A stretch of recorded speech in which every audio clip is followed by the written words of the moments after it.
எபிரேயர் 4வது அதிகாரம்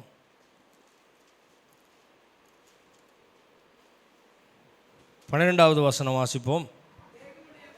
தேவனுடைய வார்த்தையானது ஜீவனும் வல்லமையும் உள்ளதாயும் இருபுறமும் கருக்குள்ள எந்த பட்டயத்திலும் கருக்கானதாயும் ஆத்துமாவையும் ஆவியையும் கணுக்களையும் ஊனையும் பிரிக்கத்தக்கதாக உருவ குத்துகிறதாயும் இருதயத்தின் நினைவுகளையும் யோசனைகளையும் வகையறுக்கிறதாயும் இருக்கிறது. மீண்டும் வாசிப்போம். தேவனுடைய வார்த்தையானது ஜீவனும் வல்லமை உள்ளதாயும் இருபுறமும் கருக்குள்ள எந்த பட்டயத்திலும் கருக்கானதாயும் ஆத்மாவையும் ஆவியையும் கணுக்களையும் ஊனையும் பிரிக்கத்தக்கதாக உருவ குத்துகிறதாயும் இருதயத்தின் நினைவுகளையும் யோசனைகளையும் வகையறுக்கிறதாயும் இருக்கிறது. இந்த வசனத்தை ஆராய்ச்சி பண்ணது இதில் நிறைய கண்டென்ட் இருக்குது. Rich in truth about the God's word. கர்த்தருடைய வார்த்தை குறித்த செழிப்பான சத்தியத்தை உடைய வார்த்தை தான் இந்த எபிரேயர் 4வது அதிகாரம் 12வது வசனம். அல்லேலூயா.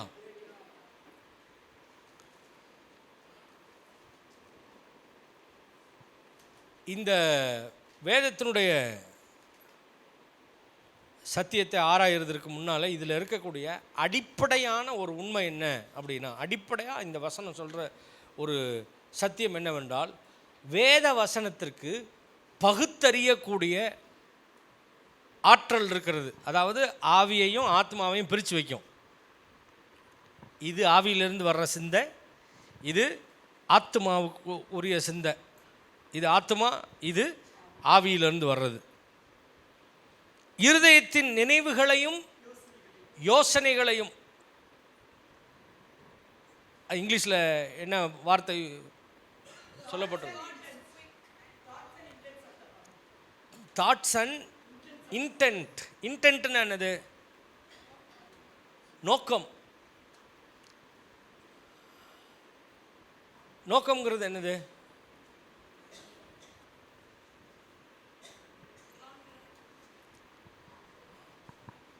இப்போ இம்மான்கிட்ட சொல்கிறேன் நான், இம்மான் புக்கு வாசிக்காத அப்படி சொல்கிறேன். இப்போ புக்கு வாசிக்காதன்னு சொல்கிறதுக்கு என்ன காரணம் அப்படின்னு அவன் யோசிப்பான். அதுதான் இன்டென்ட். ஏன் அதை சொல்கிறோம்? அந்த ஸ்டேட்மெண்ட்டை ஏன் சொல்கிறோம்? சொல்லுவதற்கும் செய்வதற்கும் பின்னாலே இருதயத்தில் ஒரு நிலைப்பாடு இருக்கும். நம்ம சொல்லுவோம், சும்மா தாங்க செஞ்சேன் அப்படின்னு சொல்லுவாங்க. சும்மானு ஒன்றே கிடையாது. அது உங்களுக்கு தெரியுமா? சும்மானு ஒன்றே கிடையாது. எல்லாவற்றுக்கு பின்னாலையும் ஒரு நோக்கம் இருக்கிறது. அந்த நோக்கம் இட் ஷுட் பி டிஃபைன்டு. அது சும்மானு ஒன்றே கிடையாது. இப்போ படிக்க வேணான்னு சொல்லியிருக்கலாம், அல்லது அந்த புத்தகம் உனக்குரியது அல்ல அப்படின்னு சொல்லியிருக்கலாம், இல்லைன்னா நான் அதை உனக்கு விளக்கி சொல்கிறது வரைக்கும் நீ படிக்க வேணான்னு சொல்லியிருக்கலாம்.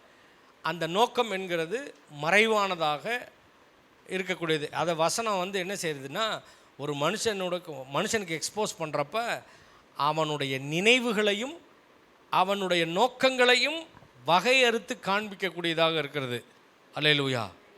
சரி, இந்த எபிரேயர் 4வது அதிகாரம் 12வது வசனத்தில் நாம் பார்க்குற ஒரு முக்கியமான சத்தியம் என்னென்னா, வேத வசனம்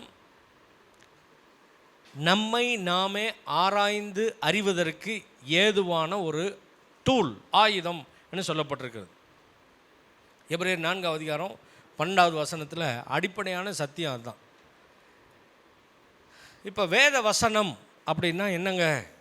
இந்த கர்த்தருடைய வார்த்தை என்கிறது விசுவாசிகளுடைய வாழ்க்கையில், விசுவாசிகள் தேவனுடைய பிள்ளைகள் தேவனை பற்றிய அறிவை, தேவனுடைய சிந்தையை, தேவனுடைய செயல்முறைகளை விளங்கி கொள்ளுவதற்காகவே தேவனாலே நமக்கு கொடுக்கப்பட்டிருக்கிற அவருடைய வார்த்தை தான்.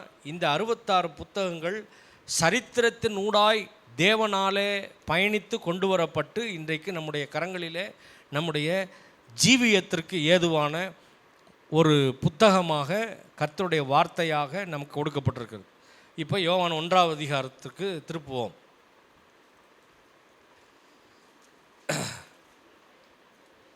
முதலாவது ஒரு காரியத்தை உங்களுடைய மனதிலே பரிசுத்த ஆவியானவர் எழுத நான் விரும்புகிறேன். அது என்னன்னா, தேவனும் அவருடைய வார்த்தையும் ஒன்று. அல்லேலூயா. தேவன் வேறு. இப்போ நம்ம எப்படின்னா, நாம் வேறு, நம்முடைய வார்த்தை வேறாக இருப்போம். நாம் ஒன்று சொல்லுவோம், அப்புறம் நாளைக்கு வேறு ஒன்று செய்வோம். அப்படி தானே? நாம் இன்றைக்கி ஒன்று சொல்லுவோம், அப்புறம் நாளைக்கு ஒன்று செய்வோம். மனுஷங்க அப்பப்போ வேறு வேறு விதமாக மாற்றி பேசுகிறவர்கள். ஆனால் கடவுள் அப்படி கிடையாது. தேவனும் அவருடைய வார்த்தையும் ஒன்று. அவர் சொல்லுகிறத செய்கிறவர் மட்டுமல்ல, அவரே வார்த்தையாக இருக்கிறார் என்று வேதம் சொல்லுகிறது. அடிப்படை இது ஒரு அடிப்படையான கடவுளை பற்றிய ஒரு புரிதல். கவனிங்க நல்லா. கடவுளை பற்றி நாம் என்ன புரிந்து வைத்திருக்கிறோமோ அதன் அடிப்படையில் தான் நம்முடைய வெற்றிகரமான வாழ்க்கை அமைகிறது. அதனால தான் கடவுளை பற்றி சரியாக விளங்கி கொள்வதற்கு அவர் வெளிப்படுத்தி இருக்கிற இந்த வேதாகமத்தை நாம் அணுக வேண்டியிருக்கிறது. கடவுளை தெரிஞ்சுக்கிறோன்னா குமுதம், கல்கண்டு அந்த புத்தகத்திலேயோ அல்லது வேறு எந்த புத்தகத்திலேயோ கடவுள் இல்லை. யோவான் 1ஆம் அதிகாரம், ஆதியிலே வார்த்தை இருந்தது, அந்த வார்த்தை தேவனிடத்தில் இருந்தது, அந்த வார்த்தை தேவனாக இருந்தது. அவர் ஆதியிலே, இங்கே வருங்க கவனிங்க, தேவனும் அவருடைய வார்த்தையும் ஒன்று. அல்லேலூயா. தேவன் என்கிட்ட பேசுகிறதும் ஒன்று, இந்த வேதாகமும் என்னிடத்தில் பேசுகிறதும் ஒன்று. அல்லேலூயா. ஒரே ஒரு புத்தகம் ஆயுசு நாளில் சரித்திரத்தில் எல்லா நேரமும் எல்லா சந்ததியாருக்கும் பேசக்கூடியது இந்த கர்த்தருடைய வார்த்தை மட்டும்தான். ஆமேன். அப்போ மற்ற புத்தகம் எல்லாம் போன வாரம் சிறுவர் மலர் இந்த வாரம் காயிலாங்கடையில் கிடக்கும். போன மாத காம்படிஷன் சக்ஸஸ் ரிவ்யூ அது இந்த மாதம் அங்கே போயிடும், பழைய கடைக்கு போயிடும். ஆனால் ஒரு புத்தகம் மட்டும் என்றைக்கும் வாடாதது, மாறாதது, பேசக்கூடியது, ஜீவன் உள்ளது, பகுத்தறிவை கொடுக்கக்கூடியது, கடவுளை பற்றிய வெளிச்சத்தை கொடுக்கக்கூடியது, என்றைக்கும் பேசக்கூடியது, பழசாகவே போகாதது. அது கர்த்தருடைய வார்த்தை. அல்லேலூயா. அந்த வார்த்தை குறித்து சொல்லுகிறது, கடவுளும் அவருடைய வார்த்தையும் ஒன்று. அல்லேலூயா. அப்போ கடவுளுக்கு கொடுக்கக்கூடிய மரியாதையை ஒரு விசுவாசி வசனத்திற்கு கொடுக்க வேண்டும். அல்லேலூயா. நான் ஆண்டவரை ரொம்ப நேசிக்கிறேங்க, ஐ லவ் யூ லார்ட் அப்படி பாட்டு பாடிட்டு பைபிளையே தூக்காத ஆள், வசனத்தையே வாசிக்காத ஆளுடைய நேசம் அது நம்பத்தகுந்தது இல்லை, அது மெய்யானது இல்லை, அது உண்மையானது இல்லை. அப்போ கடவுளை நேசிக்கிறவர்கள் தங்களுடைய நேசத்தை வசனத்திற்கு கொடுக்கக்கூடிய கனம், மரியாதை, முன்னுரிமை, அதற்கு செலவழிக்கக்கூடிய நேரத்தை வைத்து இவர் மெய்யாகவே கடவுளை நேசிக்கிறார் என்கிறதை நாம் விளங்கிக் கொள்ளலாம். உங்களை நீங்கள் சோதித்து பார்த்து கொள்ளுங்கள். அல்லேலூயா. ஒரு விசுவாசி தேவனை நேசிக்கிறவர் தன்னுடைய ஒரு நாளினுடைய முதன்மையான நேரத்தை கடவுளுக்கு கொடுத்து செலவழிக்கிறார். ஆமாவா இல்லையாங்க? உங்களுக்கு ரொம்ப பிடிச்ச ஒரு நபரை மனசில் நினச்சிக்குங்க. அவர் எப்போ ஃபோன் பண்ணாலும் உடனே பதறி அடித்து போய் ஃபோன் எடுப்பீங்க. ஆமாவா இல்லையா? எப்போ எல்லா வேலையும் முடிச்சுட்டு ஃப்ரீயாக அந்த நபர் கூட பேசலாம் அப்படின்னு சொல்லி அந்த நேரத்தை சீக்கிரமாக ஏற்படுத்தி போவீங்க. காலையில் எந்திரிச்ச உடனே முதல் சிந்தை அந்த நபராக தான் இருப்பாங்க. அப்படி தானே? ஆமாவா இல்லையா? தூக்கத்திலேயே ஓடிக்கிட்டு இருக்கோம்.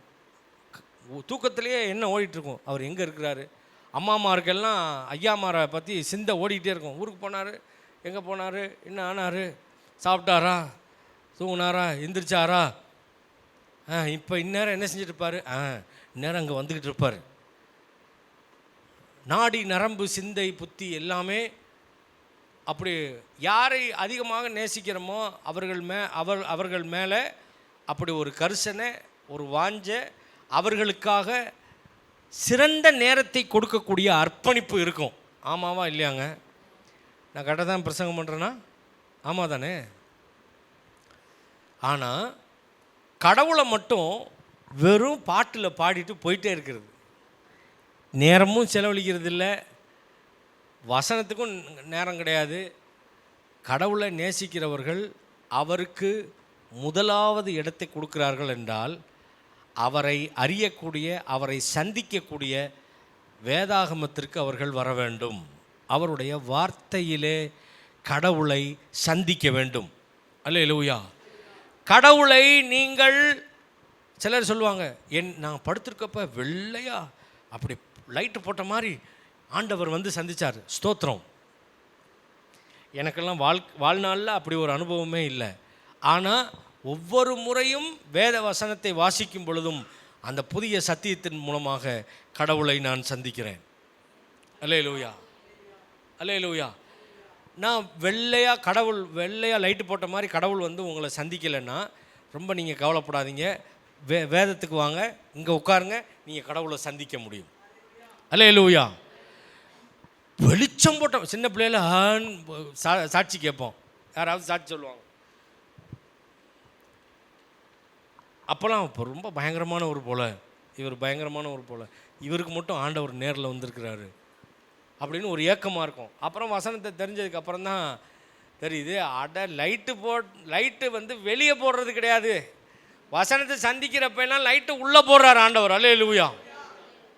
உங்கள் மனம் புதிதாகிறதுனாலே மறுவாங்கள் பிரகாசம் உள்ள மனக்கண்கள் உண்டாக விரும்புகிறேன்.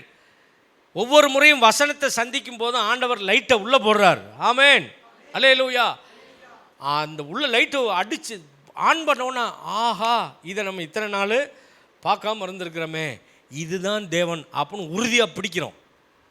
நம்முடைய எண்ணத்தில் உலக நம்பிக்கையிலிருந்து தேவன் மேலே உள்ள நம்பிக்கைக்குள்ள, விசுவாசத்துக்குள்ளே வருகிறோம். வசனம் அதைத்தான் செய்யும்.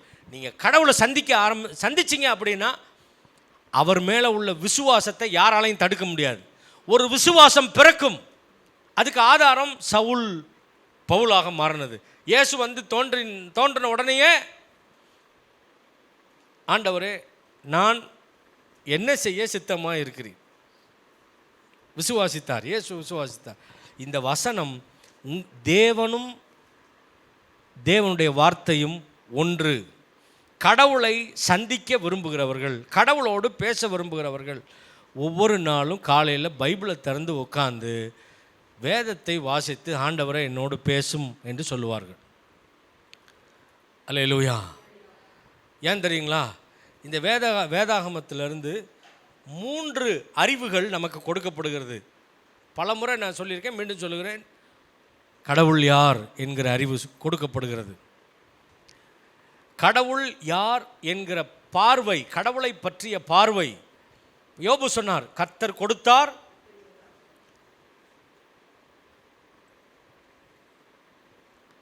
யாரெல்லாம் யோபு சொன்னதை நம்புறீங்க? கரங்களை உயர்த்தி காமிங்களே. 1 2 3 4. சரி, யோபு சொல்கிறாரு. சரி, இப்போ யோபுவை நம்ம திரும்ப யோபுவை பார்க்க வேண்டியிருக்குது. பாருங்க, கர்த்தர் கொடுத்தார், கர்த்தர் எடுத்தார் அப்படி சொல்லப்பட்டிருக்கா? யார் சொன்னது? அது யோபு சொன்னார். இப்போ வாங்க, 1:21 யோபு ஒரு வார்த்தை சொல்லும்போது இது யோபுடைய சொந்த ஸ்டேட்மெண்ட். நல்லா கவனிங்க, யோபுடைய சொந்த வாய்மொழி. அது வேதாகமத்தில் பதிவு செய்யப்பட்டிருக்கிறது. ஆனால் யோபு சொன்னது சத்தியமா? யோபு சொல்லுகிற கடவுள் தான் உண்மையாகவே கடவுளா அப்படின்னு பார்த்தா, தேவன் கொடுத்து எடுக்கிறவர் அல்ல, அவர் எடுக்கலை. கர்த்தர் கொடுத்தார், கர்த்தர் எடுத்தார், அவர் எடுக்கலைங்க. எடுத்ததுக்கு எல்லாம் எடுக்கப்பட்டதுக்கு காரணம் யாரு? ஒன்று பிசாசு, 2வது காரணம் யோபு தான் காரணம். இங்கே கடவுள் என்ன பண்ணாரு? அனுமதிச்சாருன்னு சொல்லுவாங்க. தேவன் அனுமதிக்க வேண்டிய அவசியமே கிடையாது. ஏற்கனவே அவன் உன் கையில் இருக்கிறான்னு சொன்னார். ஏன்? அவன் பயத்தில் இருக்கிறதுனால ஏற்கனவே வாசிங்க, எங்கே வருங்க,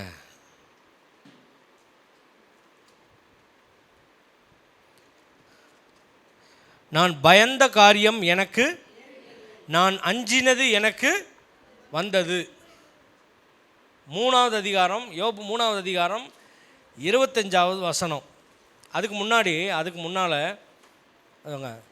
21வது வசனம், 1வது அதிகாரம் 21வது வசனம் வாசிங்க. நிர்வாணியாய் என் தாயின் கற்பத்திலிருந்து வந்தேன், நிர்வாணியாய் அவிடத்திற்கு திரும்புவேன். கர்த்தர் கொடுத்தார், கர்த்தர் எடுத்தார், கர்த்தருடைய நாமத்திற்கு ஸ்தோத்திரம் என்றான். இவை எல்லாவற்றிலும் யோபு பாவம் செய்யவில்லை, தேவனை பற்றி குறை சொல்லவும் இல்லை.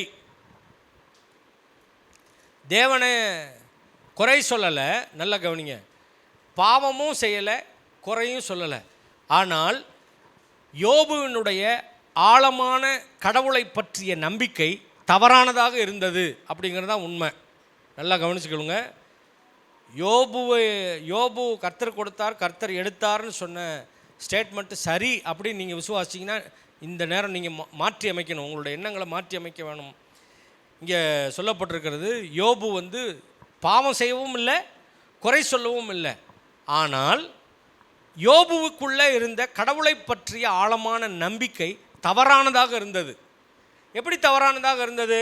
இங்கே பாருங்க, இங்கே 3வது அதிகாரம் 25வது வசனம்.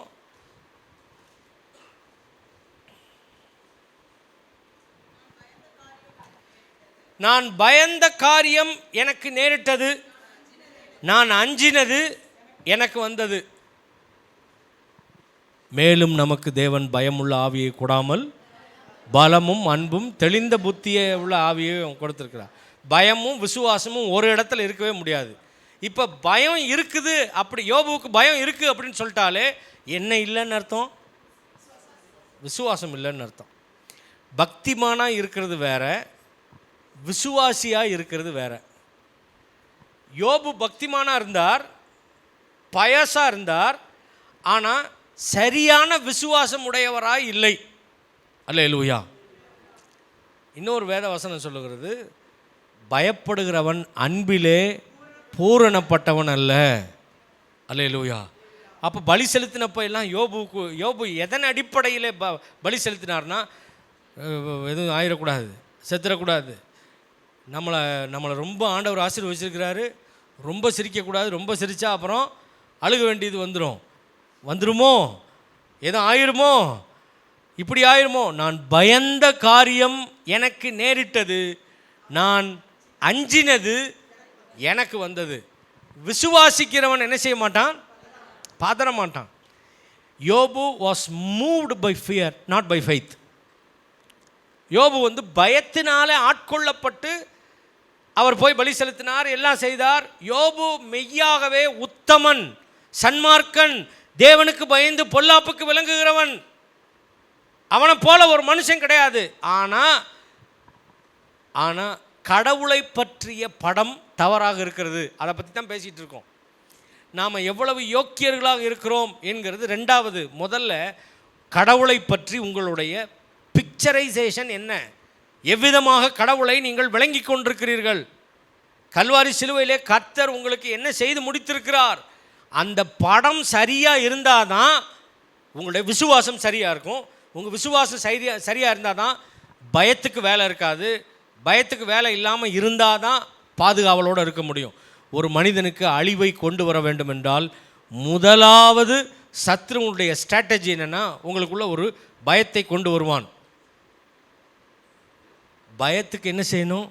எதிர்த்து நிற்கணும். யோபு எதிர்த்து நிற்கல. நான் பயந்த காரியம் எனக்கு நேரிட்டது, நான் அஞ்சினது, மிகவும் அஞ்சினது எனக்கு நடந்தது. இதை யாரோலாம் சொல்லலை, இதை அவரே தான் சொல்கிறார். யோபே சொல்கிறார், ஆமாங்க நான் பயந்தேன், என்ன பயந்தனோ அது நடந்துச்சு. நீங்கள் என்ன பயப்படுறீங்களோ அது உங்களுக்கு நடக்கும். அதே மாதிரி நீங்கள் என்ன விசுவாசிக்கிறீங்களோ, பயமும் விசுவாசமும் ஒரு இடத்துல இருக்க முடியாது, ஒரு இருதயத்துக்குள்ளே இருக்க முடியாது. நீங்கள் விசுவாசத்தினால் நிறைந்தவர்களாக இருக்க வேண்டும் என்றால் முதலாவது விசுவாச கட்டமைப்புக்கு அடிப்படையானது கடவுள் யார் என்கிறது தான். யோபுவுக்கு அதுலேயே பிரச்சனை இருந்துச்சு. கடவுள் கொடுப்பார், அப்புறம் சரி உங்கள் வீட்டில் உங்கள் மகன் உங்கள்கிட்ட அப்படி இருந்தால் நீங்கள் ஏற்றுக்கிடுவீங்களா? சம்பளத்தை கொண்டு வந்து கொடுப்பான், அப்போ மறுநாள் எடுப்பான். ஏற்றுக்கிடுவீங்களா? உங்கள் வீட்டுக்காரர் அப்படி இருக்கிறாரு, உங்களுக்கு வந்து அழகாக வந்து ஒரு பட்டு புடவை வாங்கி கொடுத்துட்டு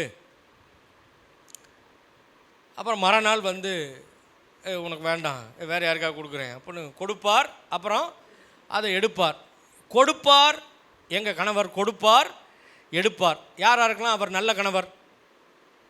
யாருக்குமே கிடையாது. கடவுளை மட்டும் அவர் கொடுப்பார், அப்புறம் எடுப்பார். ஸ்தோத்திரம். அது கடவுளை பற்றிய சரியான படம் இல்லாத யோபு சொன்ன வாக்குமூலம் அது அப்படியே பதிவு செய்யப்பட்டிருக்கிறது. எதுக்கு அப்படின்னா, இப்படி யோபு மாதிரி இருக்கக்கூடாதுங்கிறதுக்காக. அல்லேலூயா. சில ஆட்கள் இப்படி இருக்கக்கூடாதுங்கிறதுக்கு மாதிரி. யார்? யோபு. 1வது அதிகாரத்தில் சொன்ன யோபு, 1வது அதிகாரத்து யோபு. அப்புறம் மனம் திரும்புகிற யோபுவை பார்க்குறோம். 40 நாள் வாசிங்க. இதோ நான் நீசன் சொல்லுவேன், பொத்திக் கொள்ளுகிறேன், பேசினேன்.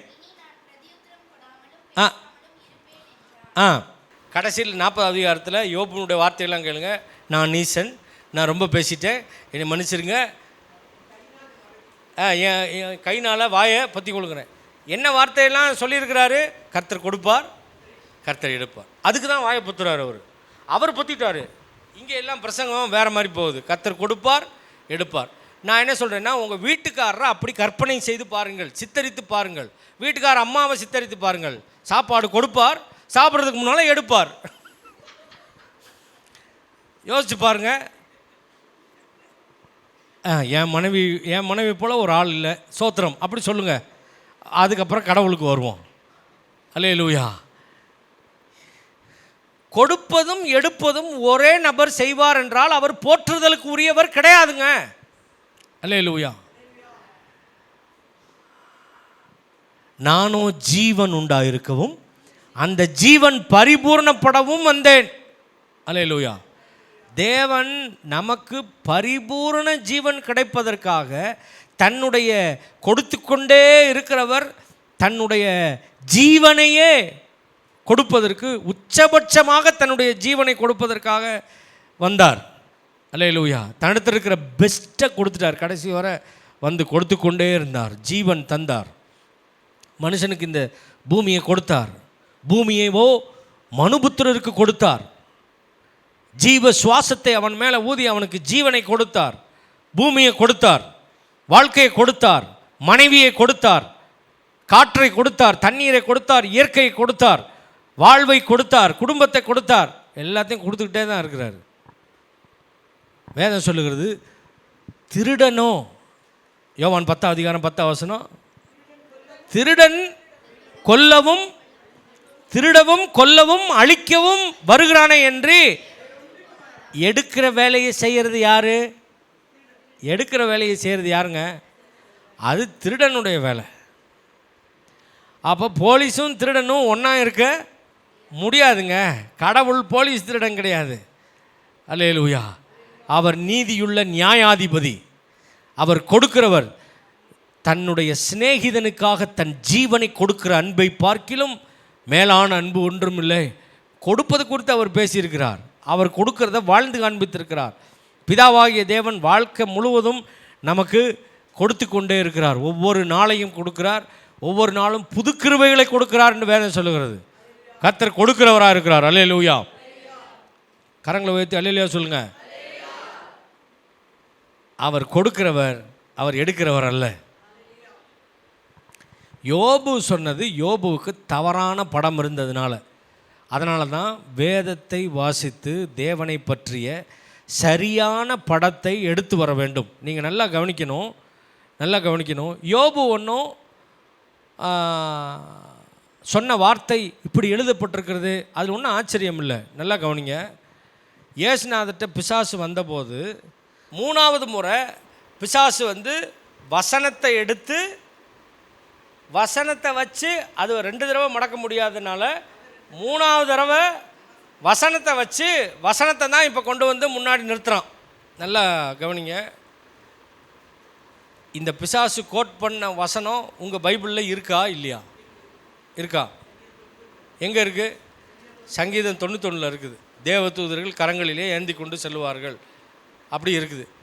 இப்போ நான் பைபிளில் இருக்கிற வசனத்தையே எடுத்து தவறாக கோட் பண்ணி கடவுளையே, அதாவது இயேசுவையே வஞ்சித்து கீழே விழுக வச்சிடலாம் அப்படின்னு செய்யக்கூடிய ஒரு முயற்சி தான் பிசாசு செய்கிறான்.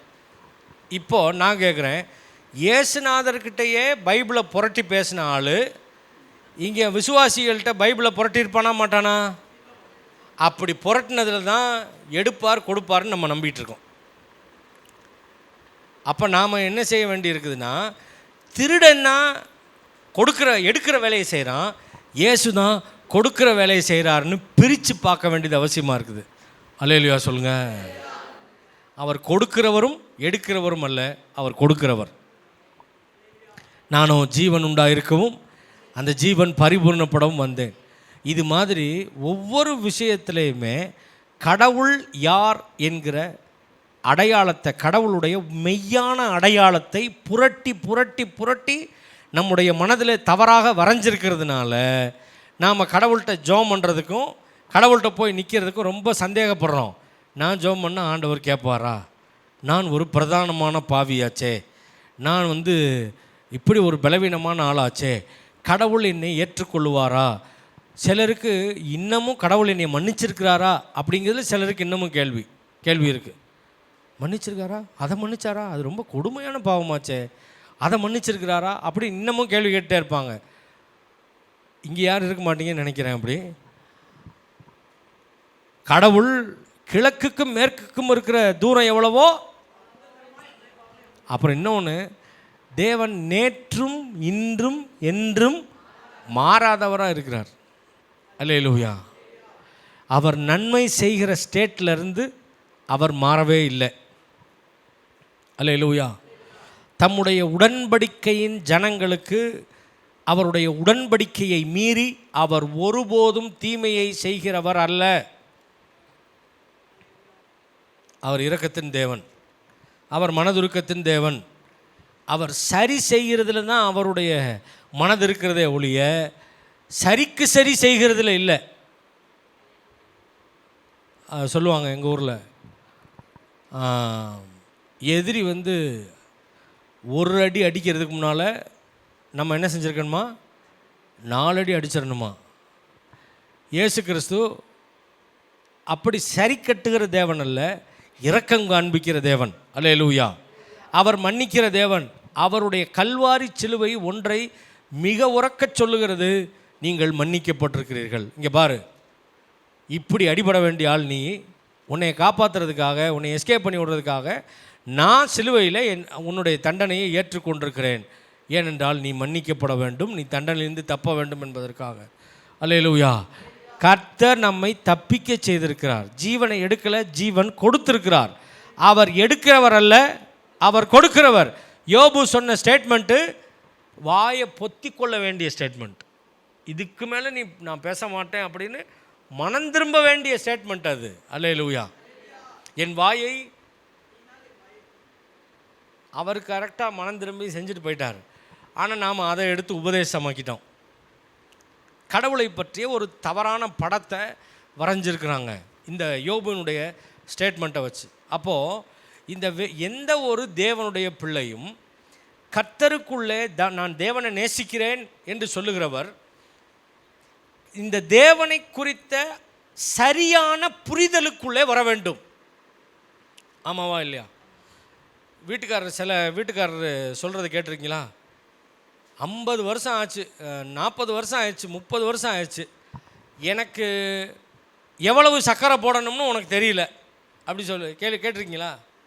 எவ்வளவு உப்பு போடணும்னு உனக்கு தெரியல, 30 வருஷம் ஆச்சு, எனக்கு எப்படி ஒரு குழம்பு வச்சு தரணும்னு உனக்கு தெரியல.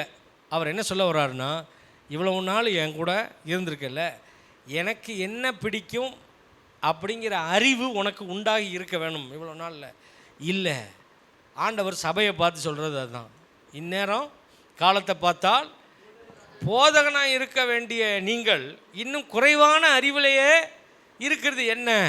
இயேசுவை ஏற்றுக்கொண்டவர்கள் தேவனுடைய பிள்ளைகள். முத அடி என்னன்னா, கடவுளை சரியான விதத்திலே புரிந்து கொள்ள எடுக்கிற முயற்சி தான் முதல் ஸ்டெப்பு. அல்லேலூயா. ஏன் ஏன் எந்த ஒரு உறவும் புரிதலினாலே வலிமைப்படுகிறது. நல்லா கவனிங்க. கல்யாணம் பண்ணி வைக்கிறாங்க ஒரு மாப்பிள்ளை ஒரு பொண்ணு. நாள் அந்த பொண்ணுக்கு அந்த அந்த மாப்பிள்ளையை பார்த்தா அப்படி பயமாக இருக்குது. அப்பா டாட்டா காமிக்கிறப்ப கண்ணெல்லாம் கலங்குது. இந்த ஆள் கூட தான் முரட்டு மீசக்காரனாக இருக்கான், இவன் கூட என்னென்னு போய் நான் குடும்பம் நடத்த போகிறேன்னு தெரில, அப்படி பயப்படுது. ஆனால் அதே அம்மா ஒரு 10 வருஷம் கழித்து பார்த்தீங்கன்னா ஐயாவை கம்ப்ளீட்டாக ஸ்டடி பண்ணிருச்சு. அவர் எப்போ வருவார், போவார், தூங்குவார், சாப்பிடுவார், எந்திரிப்பார், எல்லாம் க்ளீனாக தெரியுது. அந்த உறவு வலுப்பட்டதுக்கு காரணம் என்ன? இந்த வீட்டுக்காரரை நல்லா புரிஞ்சுக்கிட்டாங்க. அல்லேலூயா. நம்ம இயேசுவை ஏற்றுக்கொண்டும் இயேசுவுக்கும் நமக்கும் இருக்கக்கூடிய உறவு தொங்கு பாலம் மாதிரி ஆடிக்கிட்டே இருக்கிறதுக்கு காரணம் என்ன அப்படின்னா, இன்னும் இயேசுவை சரியாக நாம் புரிஞ்சு கொள்ளவே இல்லை. இந்த சில பாலம் இருக்கும், எப்படா கீழே விழுகும்னே தெரியாது. அதை மாதிரி எப்படா ரட்சிப்பு போகும்னே தெரியாது. இவங்க ரட்சிப்பு அப்படி தொங்கிக்கிட்டே இருக்கிறது காரணம் என்னென்னா, கடவுளை முதலாவது சரியாக புரிந்து கொள்ளவில்லை. அப்போது ஒரு ஒரு ஒரு உறவு, கடவுளுக்கும் நமக்கும் இருக்கக்கூடிய உறவு, கடவுளோட நெருங்கணுங்க. என்னுடைய ஆவிக்குரிய வாழ்க்கையில் நான் வளரணும், கடவுள்கிட்ட நெருங்கணும்னு நினைக்கிற எந்த மெய்யான வாஞ்சை உள்ள நபர் யாரும் செய்ய வேண்டிய முதல் ஸ்டெப் என்னென்னா, நீங்கள் ஆராதிக்கிற தேவன் யார் என்கிறதை வேதத்தின் ஊடாய் புரிந்து கொள்ள வேண்டும். வேதத்தினூடாய் புரிந்து கொள்ள வேண்டும். சிலருடைய அனுபவங்களின் மூலமாய் அல்ல, யோபுவினுடைய அனுபவங்கள் மூலமாய் அல்ல, அல்லது சிலர் சாட்சி சொல்கிற சாட்சியின் மூலமாய் அல்ல. சாட்சியில் இல்லாதெல்லாம் விட்டு அடிக்கிறாங்க. நான் போன வாரம் சபைக்கு வரவில்லை, கர்த்தர் என்னை புரட்டி எடுத்தார்.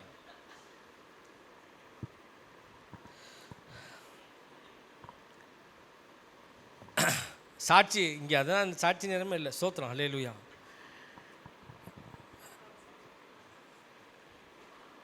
அப்போ சரி, கடவுளை இல்லைன்னா சத்துரு பார்த்தீங்கன்னா இந்த வாரம், அதாவது வாரம் அவன் கூட மல்லு கட்டுறது தான் இங்கே சாட்சி. கடவுளை பற்றிய சரியான பார்வையும் புரிதலும் கண்டிப்பாக வெளிப்பாடாக விசுவாசிகளுக்கு உண்டாக வேண்டும். அதுதான் முதல் கல். நாம் எல்லாம் ஜெபம் பண்ணணும், ஆண்டவரே நீர் இருக்கிற வண்ணமாக உம்மை அறிந்து கொள்ள எனக்கு உதவி செய்யும். அல்லேலூயா. அவர் எப்படி இருக்கிறாரோ அப்படி நாம் அவரை அப்படியே அறிந்து கொள்ள வேண்டும். அதில் ஆட் ஆன் பண்ணி அப்படி சேர்த்து பண்ண பிரசங்கத்தின் மூலமாலாம் அறியக்கூடாது. வசனத்திலிருந்து அறிய வேண்டும். அல்லேலூயா. அவர் மன்னிக்கிறதில் தயை பெருத்தவர்.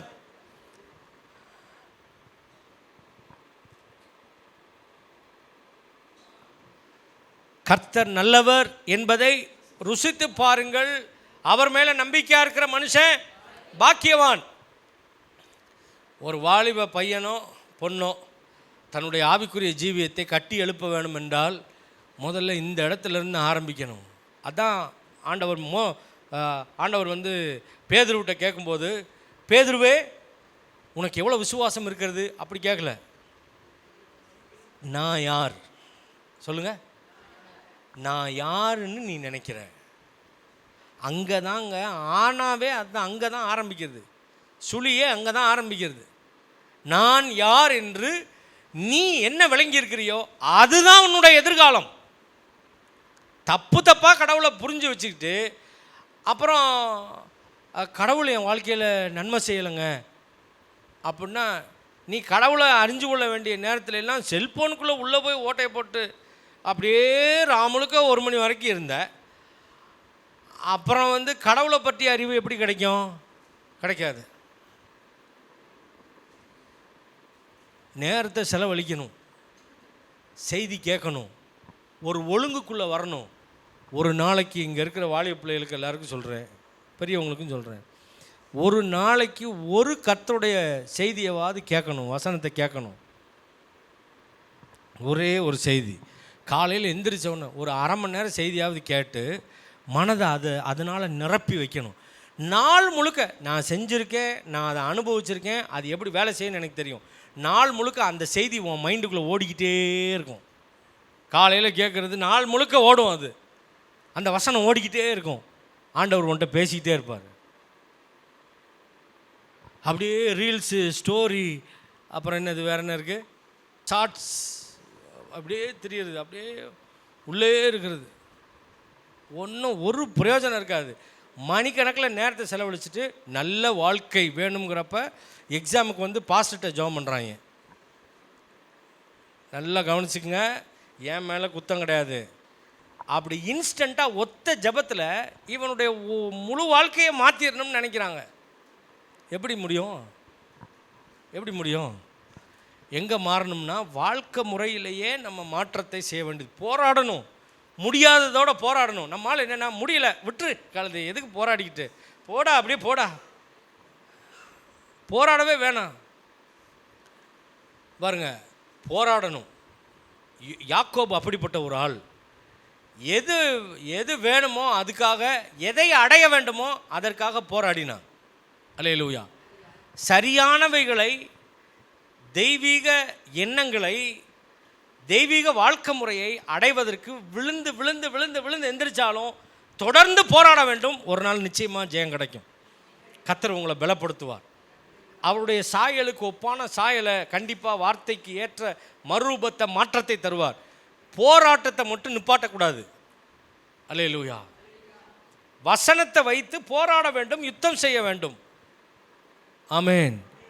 பாருங்க, இதில் எல்லாத்துலேயும் அடிப்படையானது என்ன அப்படின்னா, தேவன் யார் என்கிற அறிவை சுதந்திரிக்கிறது தான் அடிப்படையான விஷயம்.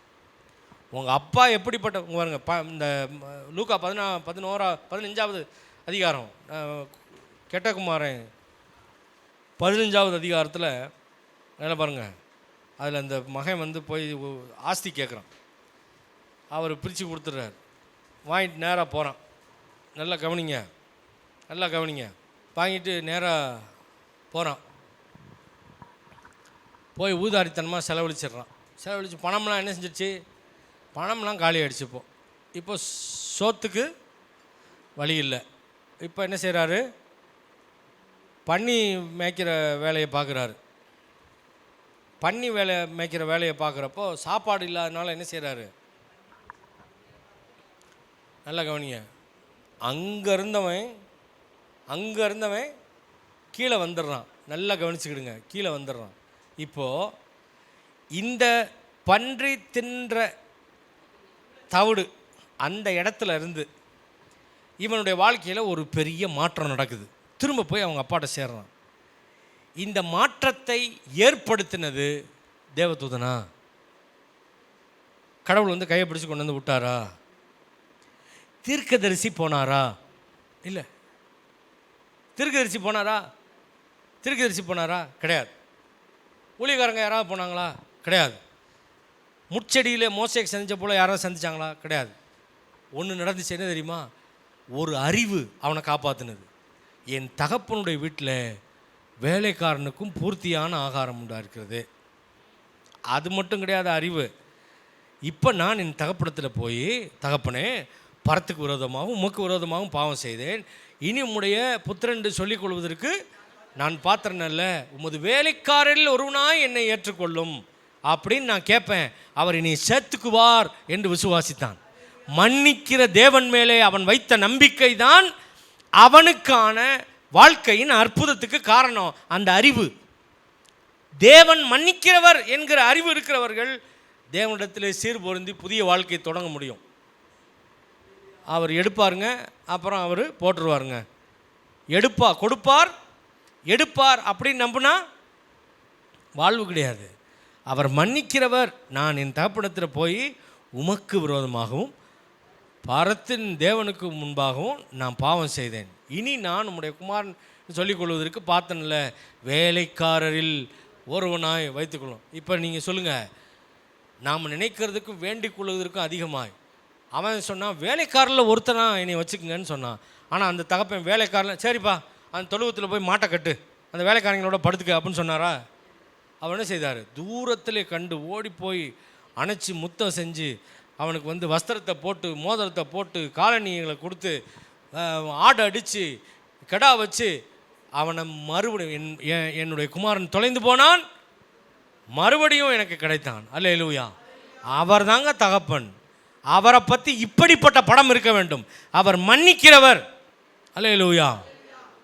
இது இருந்துச்சுன்னா அவனுக்கு வாழ்வு, அன்னைக்கு வாழ்வு. தகப்பனை பற்றி சரியாக வழங்கி கொண்டிருந்ததுனால அவனுக்கு அன்றைக்கு வாழ்க்கை சரியானது.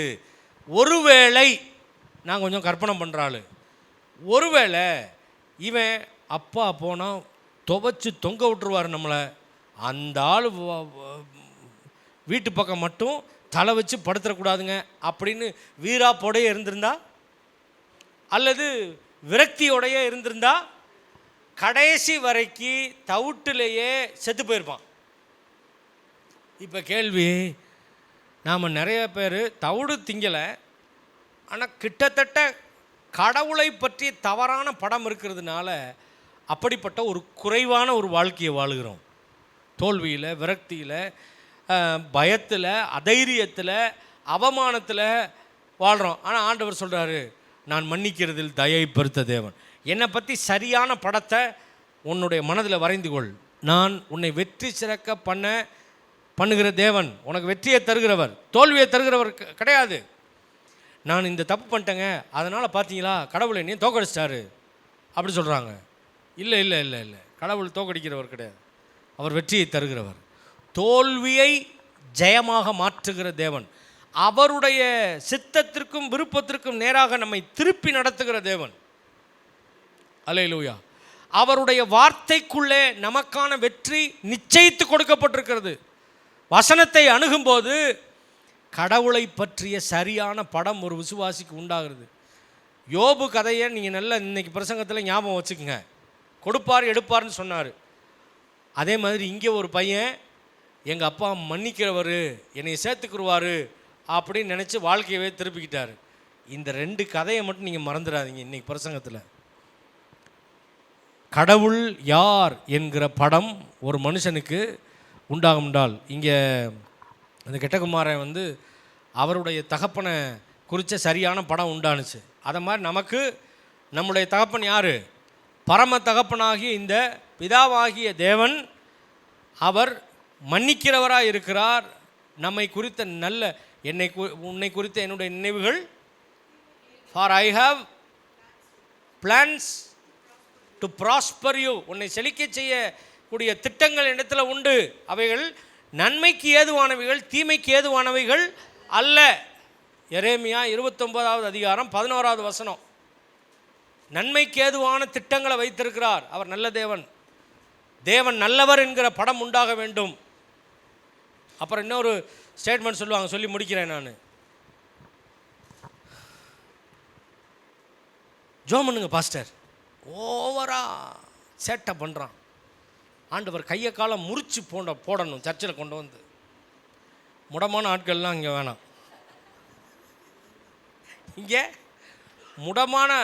முடமான ஆட்களை இல்லை, இங்கே வந்து நம்ம வந்து உயிர்ப்பிக்கிற வேலையை செய்கிறோம், சுகமாக்குகிற வேலையை செய்கிறோம். கடவுள் சுகமாக்குகிறவர். அல்லேலூயா. கையை காலை முறிச்சு போடணுமா? கையை காலை முறிச்சாலும் பரவாயில்ல, நான் ஜோம் பண்ணிகிட்டு இருக்கேன், சின்சியராக ஜபம். எதுக்கு? காலை முறிக்கிறதுக்கு. முறிச்சாவது போடணுமா? அவர் காலெல்லாம் முறிக்க வேண்டியதில்லை. அவர் தமது வல்லமையுள்ள வசனத்தை அனுப்புகிறார். ஒரு வார்த்தை மாத்திரம் சொல்லும், அப்பொழுது வேலையாவல் சொஸ்தமாவான். அவர் வந்து உங்கள்கிட்ட வந்து ஒரு வார்த்தை பேசினார்னா போதும், நீங்கள் உங்கள் வாழ்க்கையவே அர்ப்பணிச்சிருவீங்க. அல்லேலூயா. அவர் வந்து கையையும் காலையும் திருக்கி வயலன்ஸ் காட் கிடையாது அவர். அல்லேலூயா. அவருக்கு அதெல்லாம் தேவையே கிடையாது. அவருடைய வார்த்தை அவருடைய வாயிலிருந்து புறப்படும் போது அது மனுஷனை வந்து அது நிர்பந்திக்கும். ஆமென்.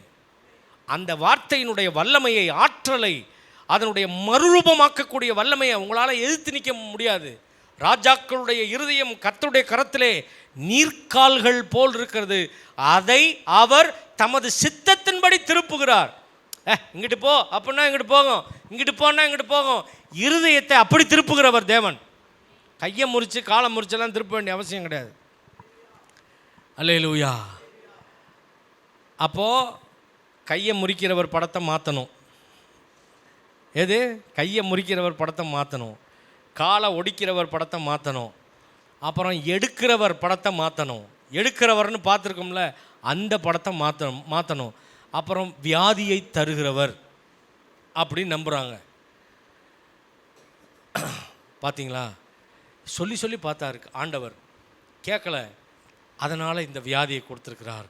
இப்போ நான் யோபுவின் பாதைக்குள்ளே போயிட்டுருக்கிறேன்.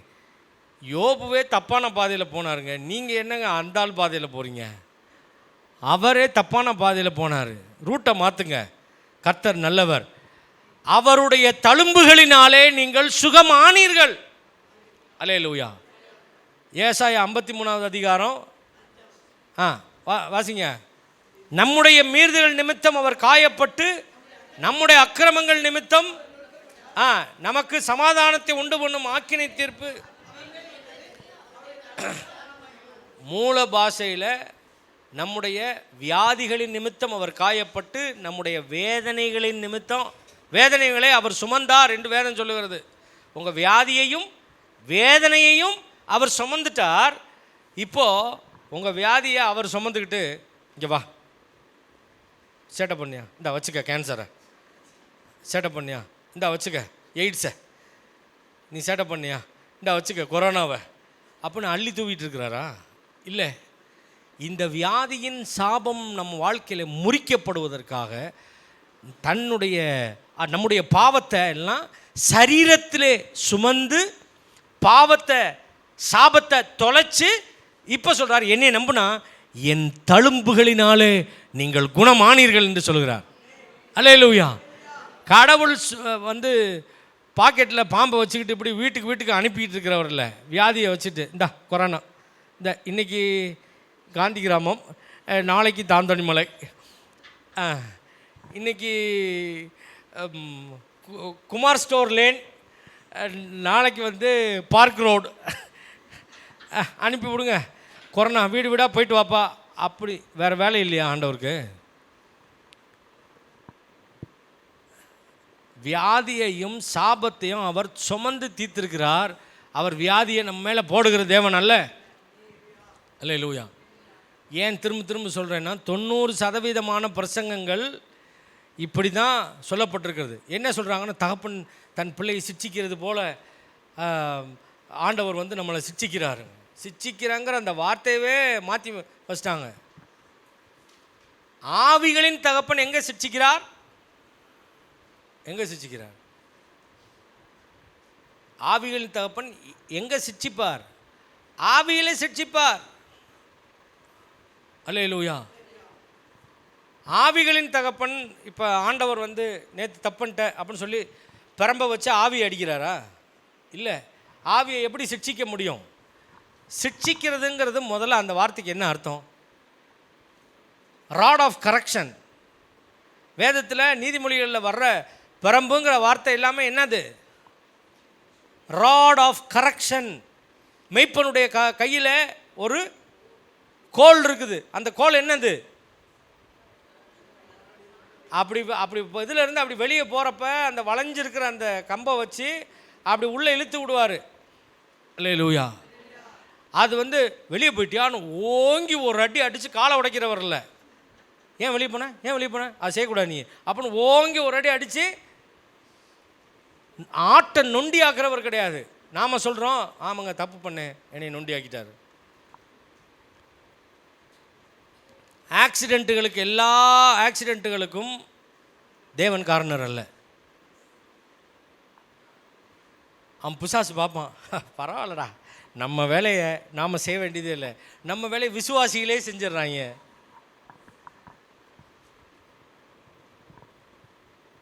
செய்கிறது பிசாசு, விசுவாசி அக்யூஸ் பண்ணுறது கடவுளை. கடவுள் கொடுத்தார், ஸ்தோத்திரம். அப்போ எதுக்கு டாக்டருக்கு போனேன்? ஒழுங்கை விட்டு போயிரு, அவ்வளோதான். ட்ரீட்மெண்ட்டே எடுக்க வேணாம். தேவன் வியாதிக்கு காரணர் அல்ல, தீமைக்கு காரணர் அல்ல. ஏன் காரணர் அல்ல? சிலுவையிலே என்னுடைய பாவத்தையும் வியாதி என்கிற சாபத்தையும் அவர் ஏற்றுக்கொண்டு சுமந்து தீர்த்து எனக்கு சுகத்தை சம்பாதிச்சு வச்சிருக்கிறார். இன்றைக்கி என்னையை கரெக்ட் பண்ணுறதுக்கு, சரி பண்ணுறதுக்கு அவர் உபயோகப்படுத்துகிறது வார்த்தைங்கிற ராட் ஆஃப் கரெக்ஷன்.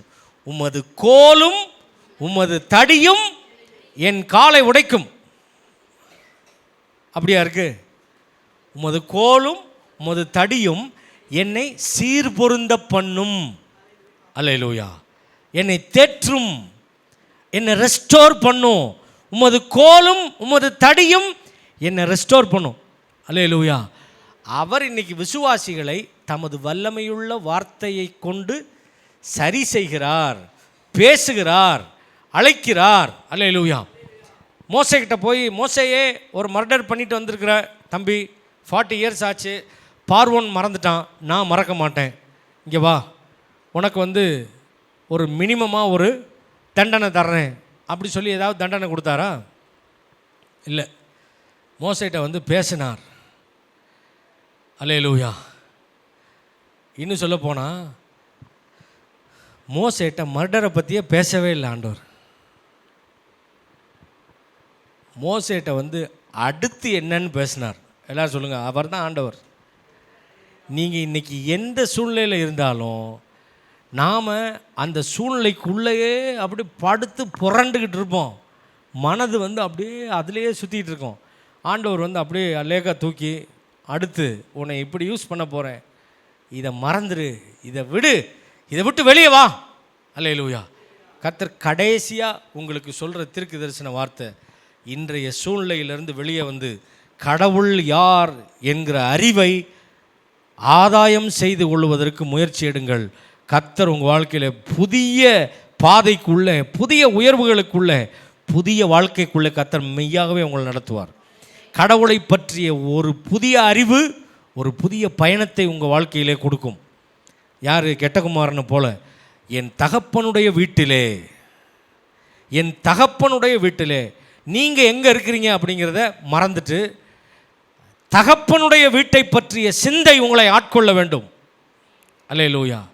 யார் உங்களை பிடிச்சிருக்கா? நீங்கள் எதில் தோத்தீங்க? யார் உங்களை இன்சல்ட் பண்ணாங்க? யார் உங்களை கைவிட்டாங்க? யார் உங்களுக்கு துரோகம் பண்ணாங்க? யார் உங்களை நம்ப வச்சு ஏமாத்தினாங்க? அதை எல்லாத்தையும் விட்டு வெளியே கடவுள் எனக்கு வைத்திருக்கிற எதிர்காலம் என்ன? கடவுள் யார்? ஆண்டவரே, உம்மை நீர் எனக்கு வெளிப்படுத்தும். இந்த இடத்த விட்டு போகிறப்ப நீங்கள் தொடர்ந்து பண்ண வேண்டிய ஒரு ஜெபம், ஆண்டவரே உம்மை எனக்கு நீர் வெளிப்படுத்துவீராக. கடவுளை பார்க்குறப்போ ஒரு பெரிய நம்பிக்கை உண்டாகும். நான் ஃபீஸ் கட்டுறதுக்கு லேட் ஆயிடுச்சு, ஸ்கூலில் ஃபீஸ் கட்டுறதுக்கு லேட் ஆயிடுச்சு. அப்போது கிளாஸில் எல்லோரும் ஃபீஸ் கட்டிட்டாங்க. பென்னு கேட்குறேன் பென்னுட்ட, பென்னுமா ஏடா நான் ஃபீஸ் கட்டுறதுக்கு லேட் ஆயிடுச்சே, நீ ஒன்றும் அதை பற்றி கவலைப்படுற மாதிரியே தெரியல அப்படின்னு. அதெல்லாம் பற்றியெல்லாம் நான் யோசிக்கிறதே இல்லை டாடி, கவலைப்படுறதே இல்லை. ஏன்? அதை எப்படி நீங்கள் கட்டிடுவீங்க? எப்படியோ அதெல்லாம் எப்படி கட்டிடுவீங்க? நம்ம எப்படி கட்டுறோம் நமக்கு தான் தெரியும். ஆனால் நீங்கள் எப்படி கட்டிடுவீங்கன்னு,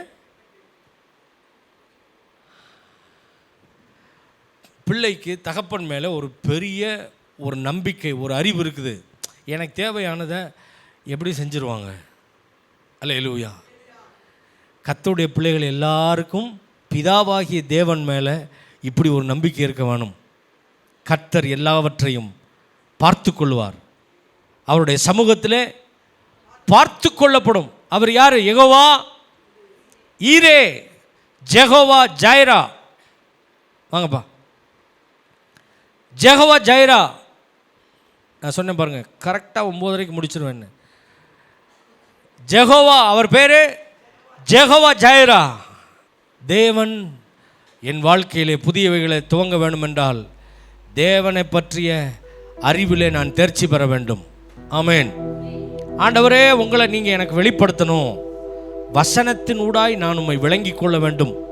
இந்த ஜெபத்தை முன் வைங்க ஆண்டவர்கிட்ட.